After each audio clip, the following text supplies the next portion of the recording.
Personne ne change tant qu'il n'a pas changé son énergie. Quand vous changez votre énergie, vous changez votre vie. Après 8500 scans de cerveau, je peux vous dire que vous et moi sommes à notre meilleur niveau quand nous allons au-delà de nos cellules. C'est le moment élégant. C'est là que nous sommes assez libres pour créer sans encombre. Le monde d'aujourd'hui est prévisible. Il s'agit de prédire le futur. Mais le modèle quantique de la réalité est un modèle de cause à effet. Dès que vous commencez à vous sentir riche et digne, vous générez de la richesse. Au moment où vous êtes puissant et que vous le sentez, vous commencez à faire un pas vers votre succès. Dès que vous commencez à vous sentir entier, votre guérison commence. Et quand vous vous aimez et que vous aimez toute la vie, vous créez un égal. Et vous provoquez un effet. Et je pense que c'est la différence entre vivre comme une victime dans votre monde en disant « Je suis comme ça à cause de cette personne, de cette chose ou de cette expérience. Ils m'ont fait penser et sentir de cette façon. » Quand vous changez ça, vous devenez un créateur de votre monde. Et vous commencez à dire « Mes pensées et mes sentiments changent le résultat dans ma vie. » Et maintenant, c'est quelque chose de complètement différent. Et nous commençons à croire que nous sommes des créateurs de la réalité. Si vous n'êtes pas défini par une vision du futur, alors vous restez avec les vieux souvenirs du passé et vous serez prévisible dans votre vie. Et si vous vous réveillez le matin et que vous n'êtes pas défini par une vision du futur, alors que vous voyez les mêmes personnes, que vous allez au même endroit et que vous faites exactement la même chose au même moment, ce n'est plus que votre personnalité qui crée votre réalité personnelle. Désormais, c'est votre réalité personnelle qui affecte ou crée votre personnalité. Votre environnement contrôle réellement la façon dont vous pensez et ressentez inconsciemment. Parce que chaque personne, chaque chose, chaque endroit, chaque expérience a un réseau neurologique dans votre cerveau. Chaque expérience que vous avez avec chaque personne produit une émotion. Donc certaines personnes utilisent leur patron pour réaffirmer leur addiction au jugement. Ils utilisent leur ennemi pour réaffirmer leur dépendance à la haine. Ils utilisent leur ami pour réaffirmer leur dépendance à la souffrance. Dans ce cas, ils ont besoin du monde extérieur pour ressentir quelque chose. Pour changer ça, il faut être plus grand que son environnement, à être plus grand que les conditions de son monde. Et l'environnement est aussi séduisant. Alors pourquoi la méditation est-elle un outil ? Eh bien, essayons-nous. Fermons les yeux, déconnectons-nous de notre environnement extérieur. Donc, si vous voyez moins de choses, il y a moins de stimulation dans votre cerveau. Si vous jouez de la musique douce ou si vous avez des bouchons d'oreilles, moins d'informations sensorielles parviennent à votre cerveau.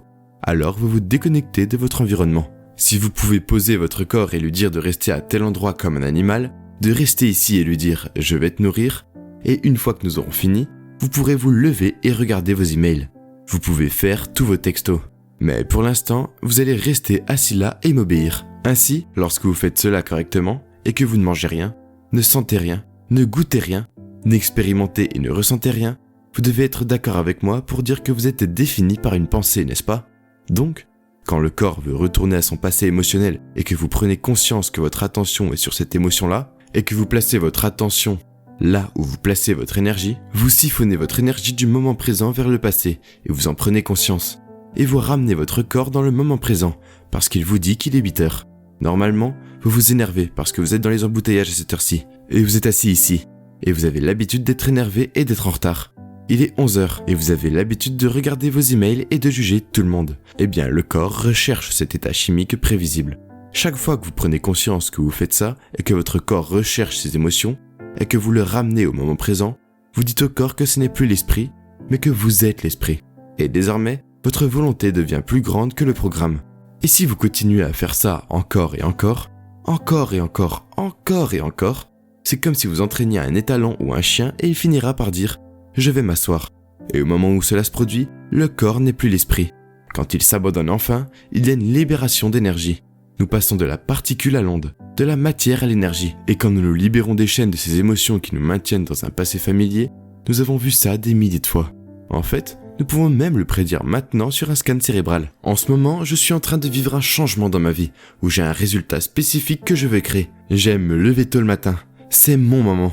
Je suis une personne qui se lève à 4h30 du matin, parce que c'est mon moment. Le reste de la journée, je suis au service des autres. Mais j'aime me lever tôt, me changer, travailler et avoir du temps pour moi. Et je crois que lorsque je m'investis dans ma personne, j'investis dans mon avenir. Et ce temps dans ma matinée, personne ne me dérange, parce que c'est mon moment.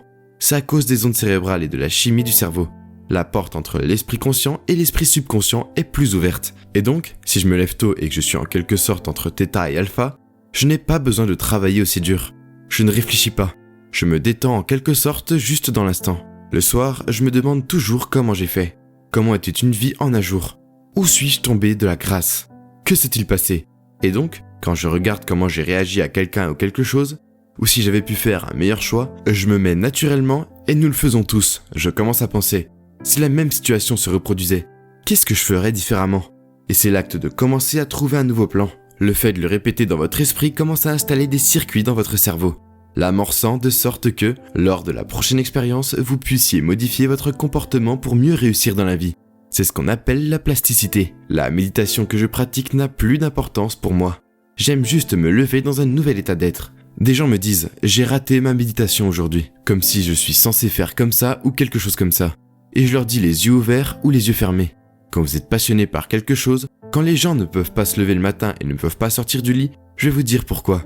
Parce qu'ils peuvent prédire le sentiment de tout ce qui va se passer dans leur vie et leur corps se résigne au familier. Ils se disent « un autre lundi banal ». Mais vous vous souvenez quand vous étiez un enfant et que vous partiez en sortie scolaire?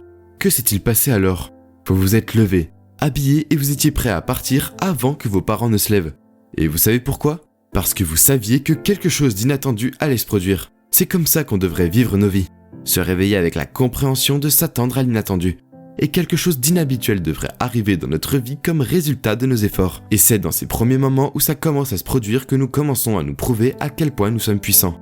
Prenez donc du temps le matin, le soir et le reste de la journée, de faire le point avec vous-même à certains moments pour voir si vous êtes toujours dans cette énergie. Et si ce n'est pas le cas, excusez-vous une seconde. Élevez votre énergie et revenez dans votre vie. Si vous continuez à faire cela encore et encore, vous deviendrez moins frustré, moins impatient, moins critique. Cela deviendra simplement quelque chose faisant partie du passé et vous serez quelqu'un d'autre. J'ai dit 70% du temps, les personnes vivent dans le stress. Et vivre dans le stress, c'est vivre dans la survie. Attention, tous les organismes dans la nature peuvent tolérer un stress à court terme. Quand un cerf est poursuivi par une meute de coyotes, quand il a échappé aux coyotes, il retourne brouter et l'événement est terminé. La définition du stress est la suivante. Quand le cerveau et le corps sont déséquilibrés, hors de l'homéostasie, la réponse au stress est ce que le corps fait de manière innée pour se remettre en ordre. Donc, vous conduisez sur la route. Quelqu'un vous coupe la route, vous freinez. Vous leur faites peut-être un dos d'honneur, puis vous vous calmez et l'événement est terminé. Et boum, maintenant tout est revenu à la normale. Mais si ce n'est pas un prédateur qui vous attend en dehors de la grotte, mais si c'est votre collègue de travail assis juste à côté de vous, et que toute la journée vous activez ces produits chimiques parce qu'ils poussent tous vos boutons émotionnels, lorsque vous déclenchez une réponse au stress et que vous ne pouvez pas l'arrêter, vous vous dirigez vers la maladie. Car aucun organisme dans la nature ne peut vivre en mode d'urgence pendant une période aussi longue. C'est un fait scientifique que les hormones du stress dégradent les gènes et créent des maladies à long terme. Les êtres humains, en raison de la taille de leur néocortex, peuvent activer la réponse au stress par la seule pensée. Nous pouvons penser à nos problèmes et activer ces substances chimiques. Cela signifie donc que nos pensées peuvent nous rendre malades. Donc s'il est possible que nos pensées puissent nous rendre malades, est-il possible que nos pensées puissent nous fabriquer? Eh bien, la réponse est évidemment que oui. Alors quelles sont les émotions qui sont liées à la survie? Nommons-les.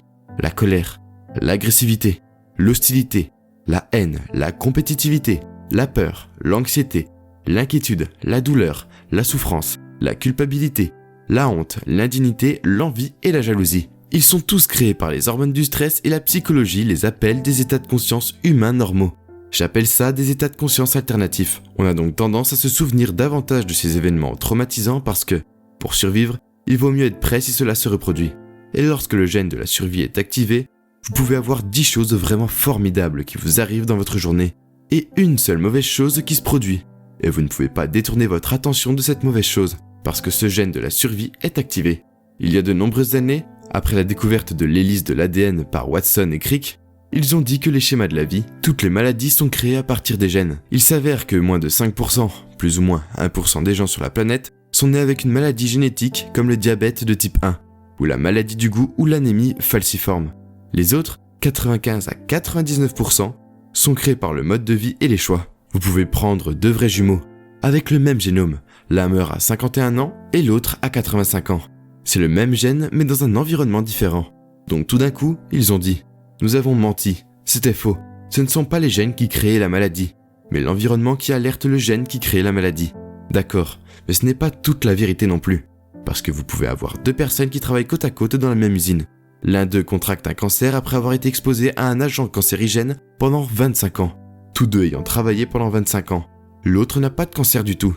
Il doit donc y avoir un ordre interne qui fait qu'une personne n'est pas atteinte et qu'une autre l'est. Est-il donc possible que l'environnement prévient le gène et qu'il le fasse, et que le produit final d'une expérience dans l'environnement s'appelle une émotion? Peut-on signaler le gène avant l'environnement en adoptant une émotion élevée? Nous avons fait des recherches à ce sujet. Nous avons mesuré 7500 expressions génétiques différentes dans un groupe de personnes qui ont participé à un événement avancé pendant 4 jours et nous leur avons fait faire une méditation assise, une méditation marchée, une méditation couchée, une méditation debout et à la fin des 4 jours, seulement 4 jours, les 8 gènes communs ont été améliorés.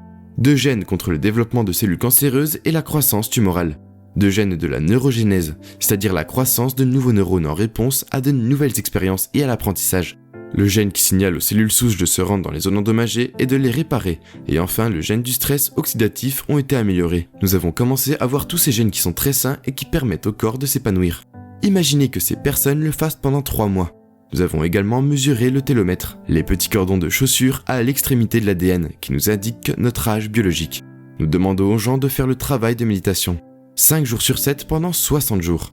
On mesure leur télomètre pour déterminer leur âge biologique 60 jours plus tard et 74% des personnes ont allongé leur télomètre. 40% de changements significatifs, 20% de changements très importants qui signifient qu'ils ont récupéré un peu de leur vie. Si elle s'allongeait de 10%, alors ils récupéraient 10% de leur vie.